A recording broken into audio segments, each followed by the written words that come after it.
we'll do the live thing first. Like,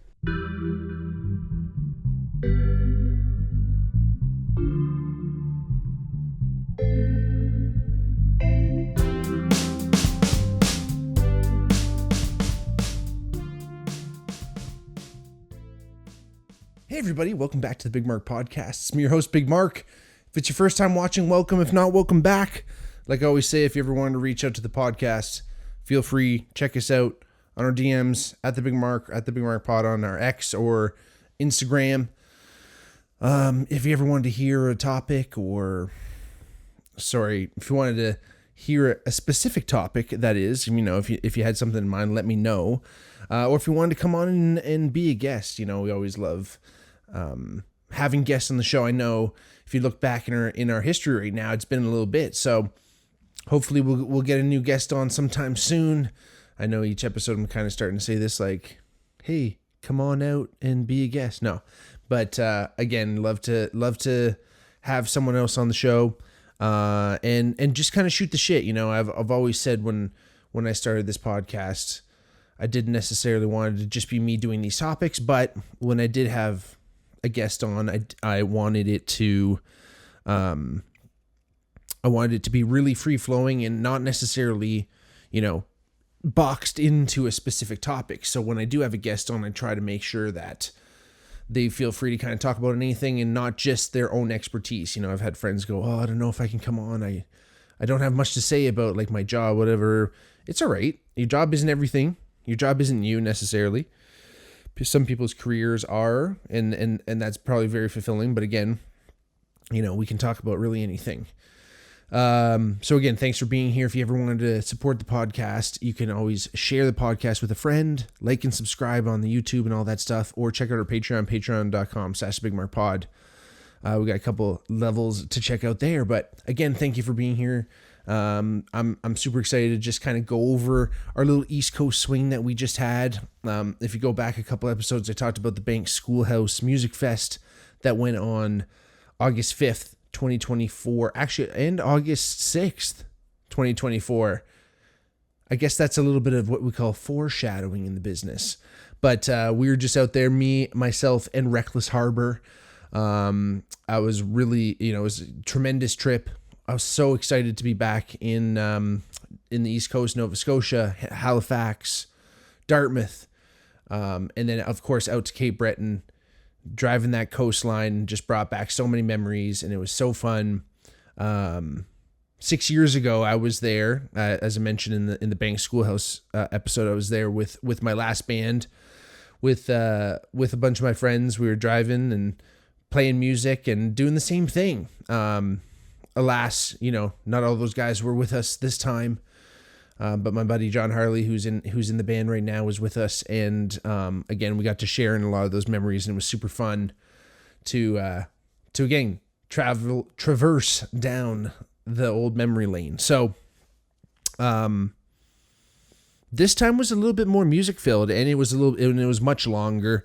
Last time we were in town we were in the area was only like for like a long weekend basically, and we jetted the fuck back, but this time was much more prolonged in the best way. We prolonged the magic, as Cake would say, and it was just a tremendous trip from the start. My buddy Trevor in the band and his girlfriend Elle drove out because we were actually camped some of the time we were out there, so they were actually able to drive out there with some of our stuff. But one of the big reasons why we went out there for the Bank Schoolhouse was also because it was very in the vicinity. At least we thought it was the same weekend originally, but very close to what is known as Roachapalooza, which is a family event that my buddy Trevor Roach's family has been putting on for years. The first one was put on during the 70s, and there was a little hiatus for a little bit, and they've been going pretty strong, at least since COVID. So, but again, it's like it's a strong family gathering and family reunion that the Roaches put on, and it flip-flops between Inverness, Cape Breton, and on Hagersville, Ontario, more specifically, but in Ontario, back and forth between the two, because there's a bunch of the Roaches moved from Inverness to Hamilton to find work and what have you. And again, super interesting story, really fun. And we got to play that as a band and be a part of that, on behalf of Trevor. We feel, like honorary roaches. And it was super fun to have that happen so close to the Bank Schoolhouse, where then we could, still spend some time in Inverness, spend a little bit more time in Inverness, get to know the place, get to know the people a little bit more. So we flew out August 4th, flew out of Kitchener, actually Waterloo Airport. We flew out of Waterloo Airport, landed in Halifax, played a show that night. We had a great show at the Open Book Cafe in Halifax, which again was put on through a family member of Trevor's, because again, he was our main contact basically out there. Apart from the Bank Schoolhouse, where mostly John and myself, because we knew Mike, who was putting it on already, kind of dealt with most of that. But the Halifax show was all Trevor, and it was in this really cool coffee shop that's also attached to a book publisher. So Open Book Coffee House, check it out. Open Book Publishing, I think. No, they're shoot. I should look up what the actual place is called. But so Open Book, but the coffee house is a really cool little place, where you can buy the books from the publisher, which is super cool because that was kind of the point of it. The guy who runs it, Joe, his wife, his partner, is the owner of the shop in Halifax. It is Atlantic Open Book Cafe. It is shoot.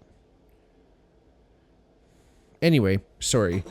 It's attached to a book publisher, and they sell the books out of there, and they sell coffee, and they also play music there, which is also awesome. I mean, it's Halifax. You can find music everywhere, which is awesome. And this is just one more place where you can have awesome musicians, and they support the musicians so well. Again, thank you again, Joe. Anytime you need to play, if you're in Halifax, reach out to Joe. He might be able to get you in there to play a little show. He sets up the chairs nice, and it's a wonderful place to listen to music. We got to play into one microphone, which is really cool. Which is how we've kind of grown accustomed to as Reckless Harbor. We've kind of grown accustomed to playing to one microphone now. I mean, it really kind of fits our feel, but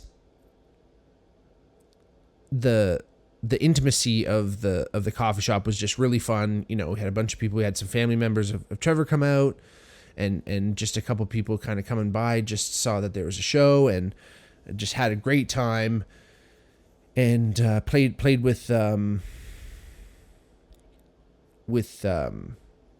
which was Trevor's cousin, was also there. She was playing with us, and it was her first time back on stage, and it was just tremendous.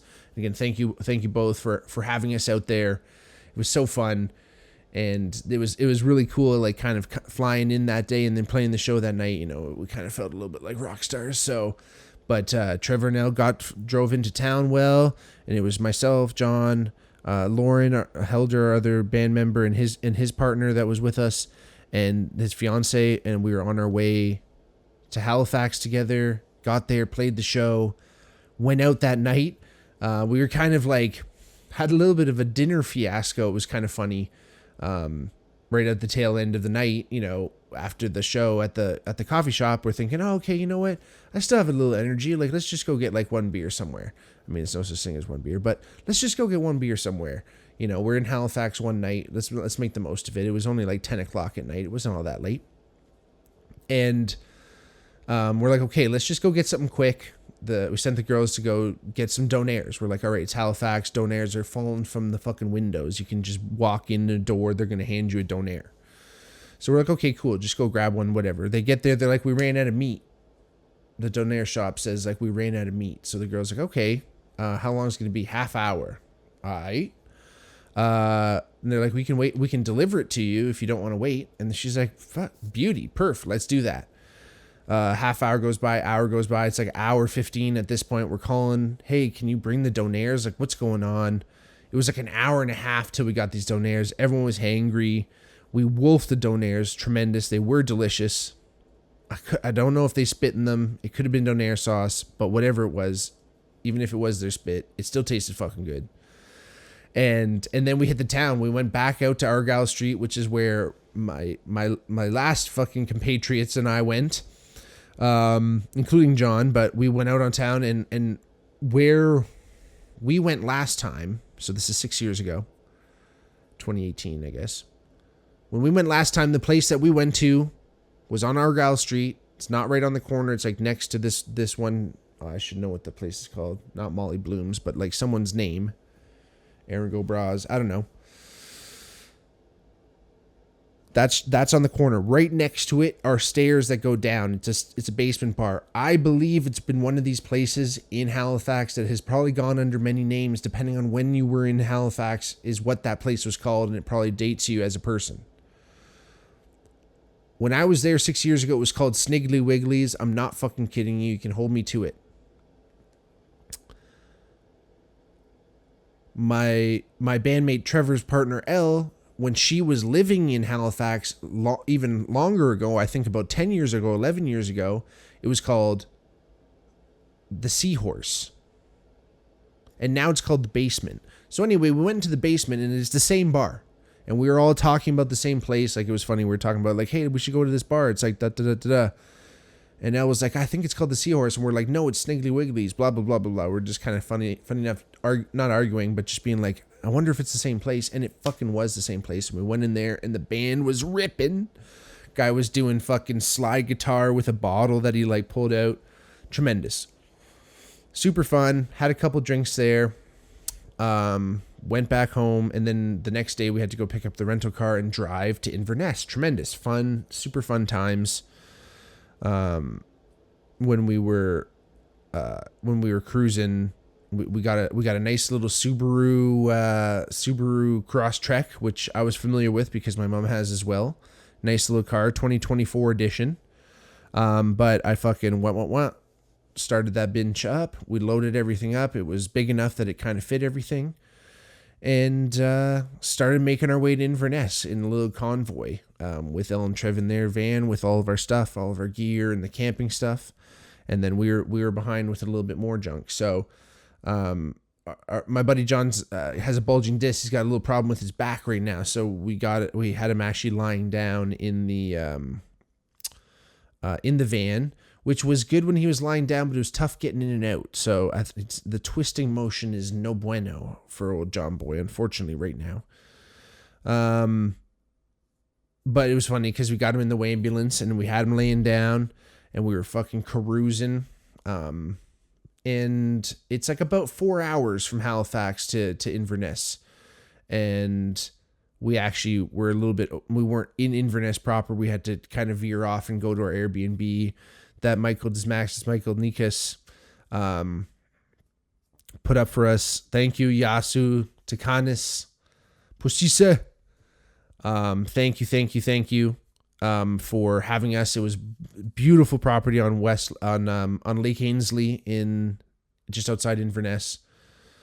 And they're beautiful people. Hamilton, Winnie, her and Mike and his wife Winnie are beautiful people, and they put on they're wonderful hosts, and their Airbnb is sick. It's clean, it's tight. If you're gonna ever be in the area, rent your Airbnb from them. They take care of it. They're great people, and it was wonderful to see them again. And they put us up for the first night. And then we played the show the next day. So we, got a little swimming in, hung out on Monday, did our thing, and then made our way down to the show. It was great. It was packed. Man, I couldn't even tell you how many people there. It had to be 150, maybe 200 people in this nice little area. There's all these cars, beautiful stage set up, and all these people are playing. Ashley McIsaac, the fiddle legend, Canadian royalty, was there. And it was one of those things where the energy was just so amazing. Everyone was into it. They had a couple food trucks going. It was a full little festival going on, right? And with 3 acts to go, with Reckless Harbor pulling out we were bringing in the caboose. We were, I don't want to call us the headliners, but we were going to be the last on the bill. with 3 more acts on the bill, the clouds open up and Hurricane Beryl shows up and just fucking torrential downpoured. And if it was like a little bit lighter rain and it lasted a quarter of the time, like this heavy rain came down for like 10, 15 minutes straight, like heavy. If it only lasted like 2 minutes and it wasn't even that heavy, we would have for sure just like waited it out and it would have been all good. Because eventually it passed and it wasn't really raining much anymore. But fuck, it was pouring rain. People were dancing in the rain and all that, and it was all fun, but we had to shut it down. It was too bad because Reckless Harbor couldn't go on that night. But we rallied the troops next day, and we weren't really sure what we were going to do, if we were going to do another show at Mike's place out his way, or, you know, whatever we were going to do. But we ended up saying, okay, you know, let's just do it again. The stage is down there. Let's get a PA system. We got Brian Doyle, the local legend, the Halifax Nova Scotia legend, Brian Doyle, to help us out. He had a little PA system that he wrangled up that was awesome, and we got the sound down and we got to play a little show. And there's probably about 40, 50 people showed up. I'd say it wasn't nobody, that's for sure. But it was tons of fun to finally like put the I don't want to say put the nail in the coffin, but put the punctuation mark on the night. And it was nice to finally do that, and great, and so happy how people can kind of just jump to it and get things done. And it was a wonderful community feeling kind of doing that again. And yeah, and then from there, the next day we packed our stuff up and we got out of there because we were going to do a couple nights camping, which I was looking forward to. Super interesting kind of packing for something like that. You know, you're like half camping, half like doing shows. So you have to be like presentable on stage. Not only just like presentable going out, but like to be on stage. I mean, I kind of like let things loose a little bit, don't get me wrong, but still, you can only pack so much. And then I didn't want to give too much to Trev and Elle because they only had so much room in their van. They were sleeping in it and stuff. So anywho, it's one of those things where, you kind of just pack what you can. You kind of go with the flow. And I had to pick up a couple things when I was there. Just forgot them or didn't have them, or what are you going to do? But,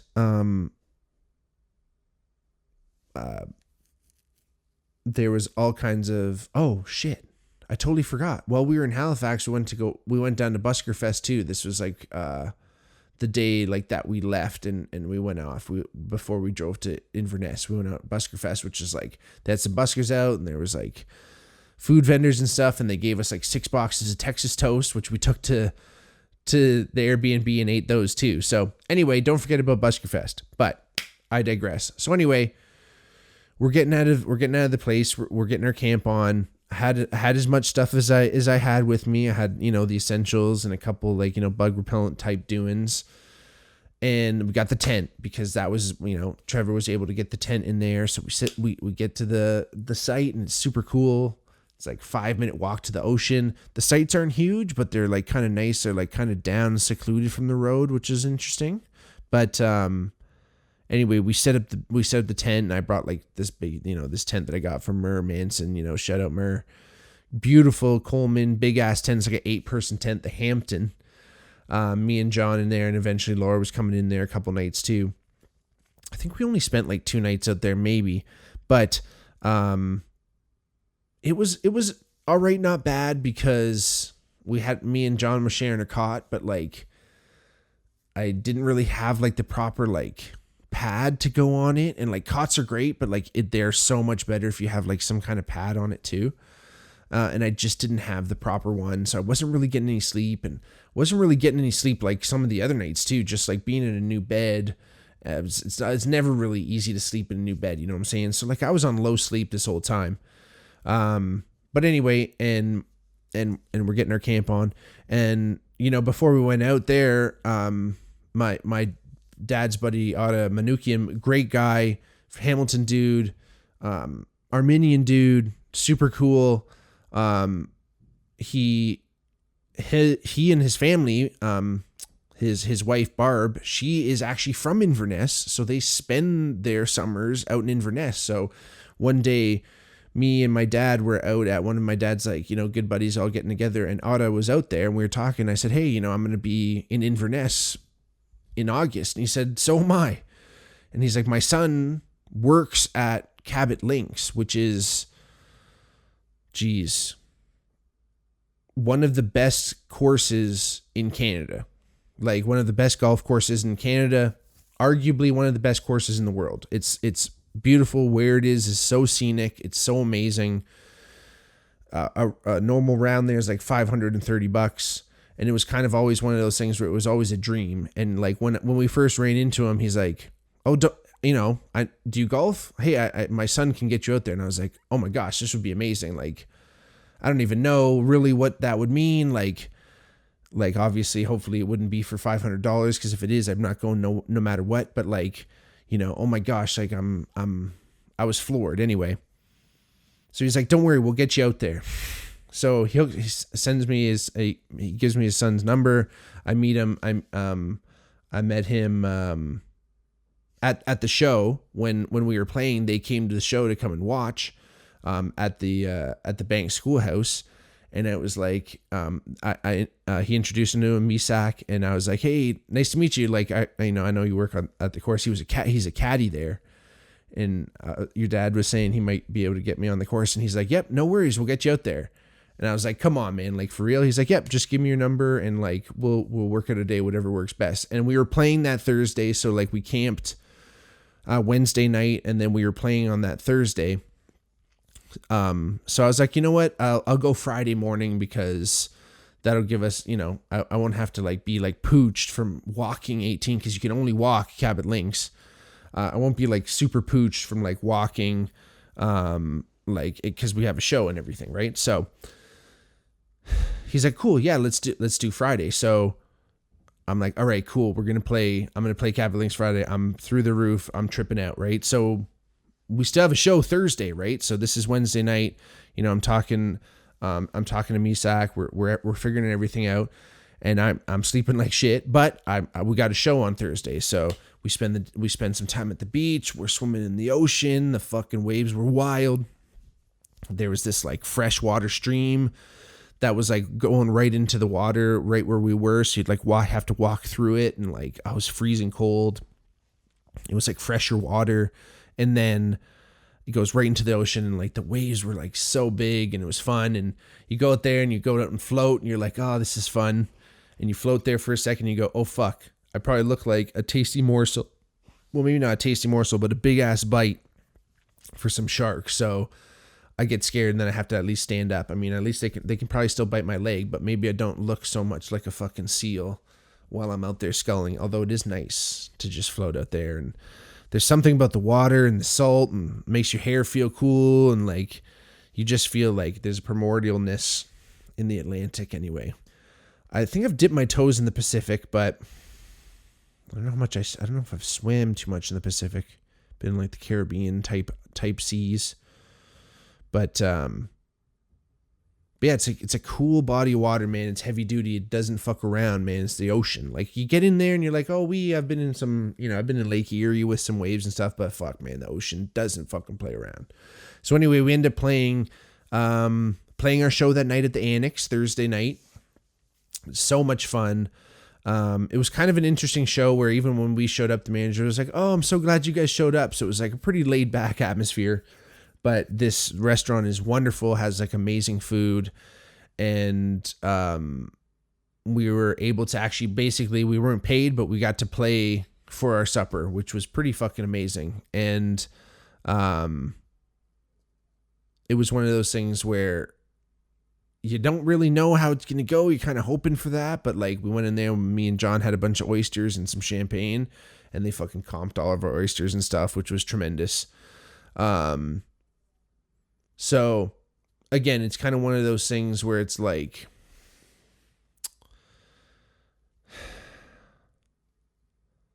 you want to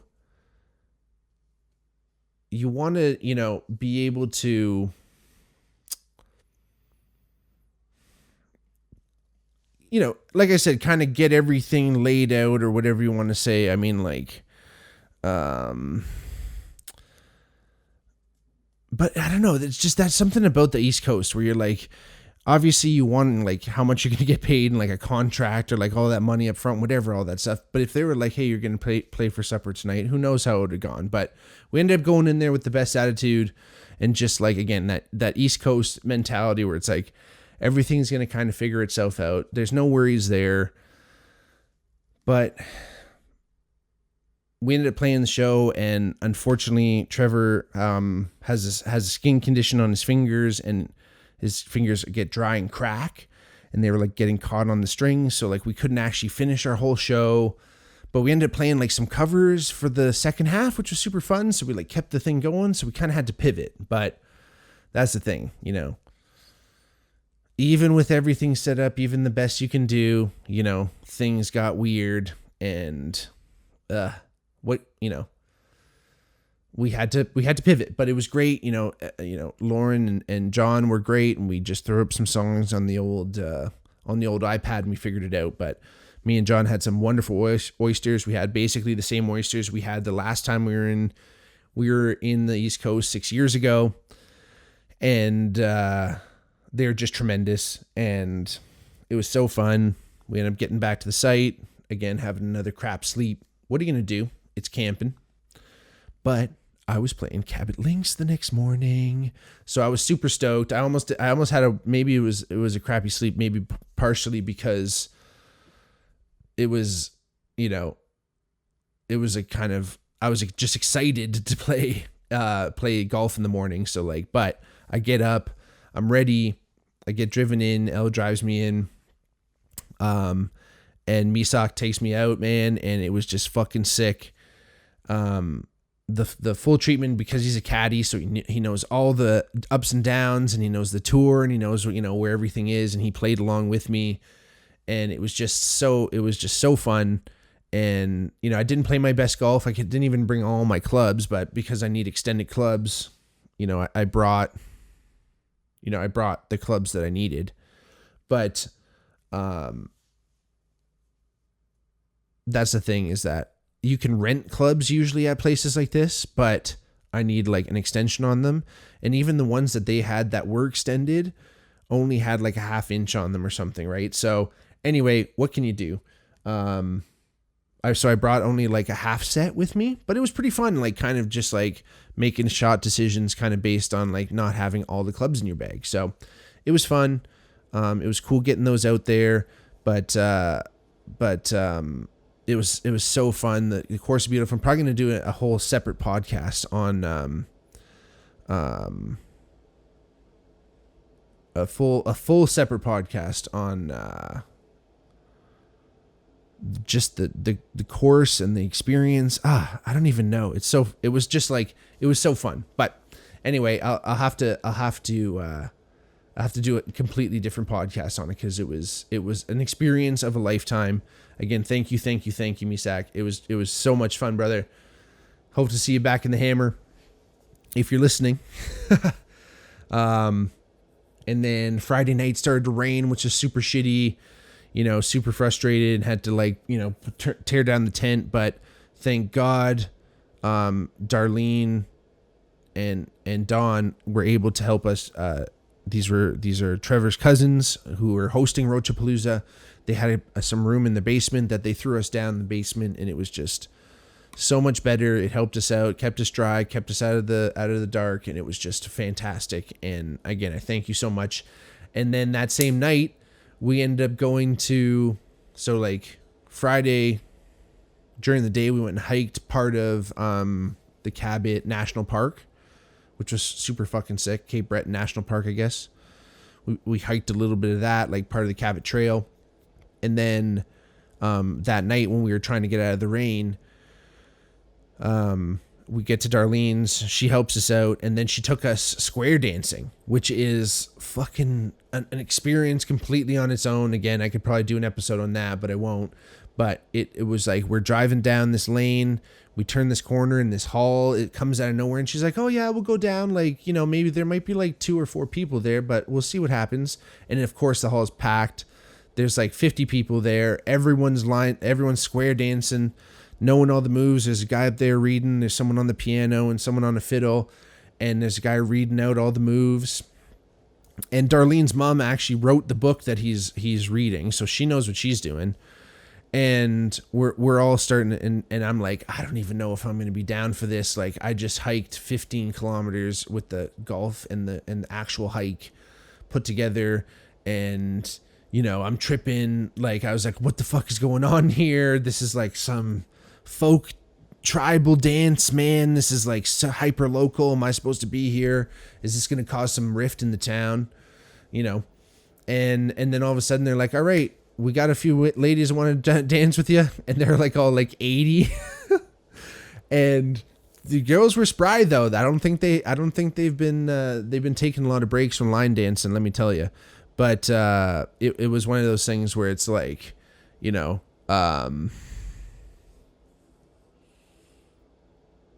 can't judge a book by its cover, let's just put it that way. But they were showing us all these moves, and I think we were keeping up pretty well. I don't know. But I was sweating like hell, and I was pooched that night. Don't get me wrong.